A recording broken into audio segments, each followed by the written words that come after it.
BJP নেতা ও আইনজীবী কৌস্তব বাগচির বিরুদ্ধে এফআইআর। মুখ্যমন্ত্রীর বিরুদ্ধে আপত্তিকর পোস্ট সোশ্যাল মিডিয়ায়।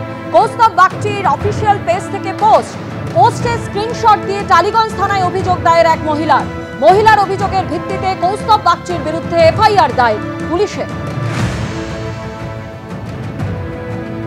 অতীতেও তো আমার বিরুদ্ধে অভিযোগ হয়েছে এবং সেটাকে কেন্দ্র করে রাত্রিবেলায় বাড়িতে 2:30-3টার সময় পুলিশ এসে আমাকে হেনস্থা করা হয়েছে, পরিবারকে হেনস্থা করা হয়েছে। পরবর্তীকালে গ্রেপ্তার করেছে, কিন্তু একদিনও রাখতে পারেনি। দীপক ঘোষের বইকে সামনে রেখে এবারও বলেছি, যখন তিনি নরেন্দ্র মোদী সম্পর্কে কুরুচিকর মন্তব্য করেছেন, একটি বই যেটা এখনো অব্দি মার্কেটে ব্যান্ড নয়, এই বইটা ব্যান্ড না, সেটাকে উদ্ধৃত করাও খুব একটা ক্রাইম নয়।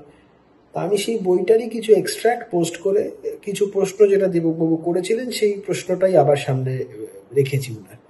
তো উনি তো মোকাবিলার কথা বলছিলেন প্রধানমন্ত্রীর সাথে। প্রধানমন্ত্রী ছেড়ে দিন না, আমার এই প্রশ্নগুলোর যদি জবাব দিতে পারেন মমতা বন্দ্যোপাধ্যায়, ভেবে দেখবেন কি করা যায়।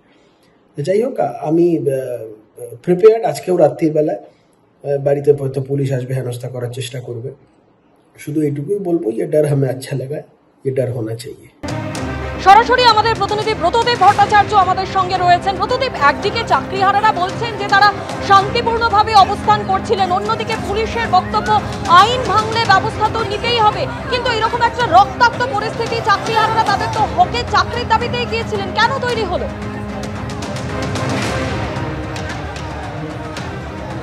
সেই প্রশ্নই কিন্তু চাকরিহারারা তুলে আসছেন এবং আজকে পুলিশের যে আচরণ, শিয়ালদা থেকে শুরু করে ধর্মতলা এবং শেষমেশে বিকাশ ভবন, এবং তারপরে যে হুঁশিয়ারি পুলিশের তরফ থেকে, তার জেরে কিন্তু নিজেদের যে অবস্থান স্থল অর্থাৎ সেন্ট্রাল পার্ক মেট্রোর নিচে তারা যে অস্থায়ী মঞ্চ করেছিলেন, সেখানে অফিস, এনকোয়ারি টেবিল, সেই সমস্ত জায়গা ছেড়ে এবার সেন্ট্রাল পার্ক সুইমিং পুলের সামনে, যেখানে সরকারের তরফ থেকে এই ছাউনি তৈরি করে দেওয়া হয়েছে, সেখানে চলে এসেছেন। কিন্তু এই জায়গা নিয়ে একাধিক অভিযোগ রয়েছে যে অস্বাস্থ্যকর পরিবেশ, এখানে থাকার মতন ব্যবস্থা নেই। এই চাকরিহারারা রয়েছেন, তাদের থেকেই শুনবো।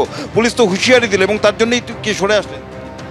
আমাদের হাইকোর্টের নির্দেশ ছিল যে আমাদের ওখান থেকে বিকাশ ভবনের সামনে থেকে সরে আসতে হবে। আমরা এখানে আসার ইচ্ছা ছিল, কিন্তু যেভাবে এইখানকার যে অস্বাস্থ্যকর পরিবেশ, যেভাবে ইতস্তত নোংরাগুলো ছড়িয়ে আছে, বলার বাইরে। এখানে কি শিক্ষকরা থাকে? এমনিই তো আমরা নোংরার মধ্যে ফেলে দেওয়া হয়েছে, সমাজের কাছে নোংরা দৃষ্টিতে ফেলে দেওয়া হয়েছে।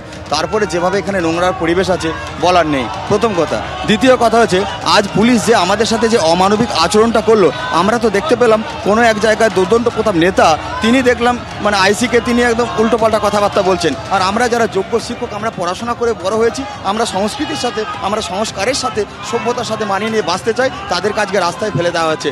আমার প্রশ্ন এই মাননীয় মুখ্যমন্ত্রীর কাছে, যে ইনি সর্বদাই কি ভোটের রাজনীতি করবেন? উনি কি অঙ্কের হিসাব কষে দেখেন যে কোথায় আমার ভোট আছে, কোথায় আমার ভোট নেই? শিক্ষার কোনো মূল্য নেই। তাহলে যারা অযোগ্য তাদের উনি আসল মা, আর যারা যোগ্য আমাদের উনি সৎ মা। এই নিয়মটা কেন আসছে? এই বিচারিতাগুলো কেন আসছেন? আমি বারবার করে ওনার কাছে আবেদন করব, আপনি আপনার রাজনীতির মাথা থেকে বেরিয়েছে একজন সাধারণ মানবিক হিসাবে বিচার করুন। যারা যোগ্য তাদেরকে বিদ্যালয়ে ফেরানোর ব্যবস্থা করুন, এবং ছাত্রছাত্রীদের সাথে যে সম্পর্ক, আমরা সত্যিই তাই, আমরা অত্যন্ত ব্যথিত, আমরা দুঃখ। আমাদের এই চাকরি কদিন থাকবে? বাড়ির পুলিশ যেভাবে বল প্রয়োগ করছে, এরপর আপনারা আন্দোলন কি চালিয়ে? আমাদের আন্দোলনটা কিসের জন্য? আমাদের যোগ্যতা, বৈধতা, স্বচ্ছতা আছে।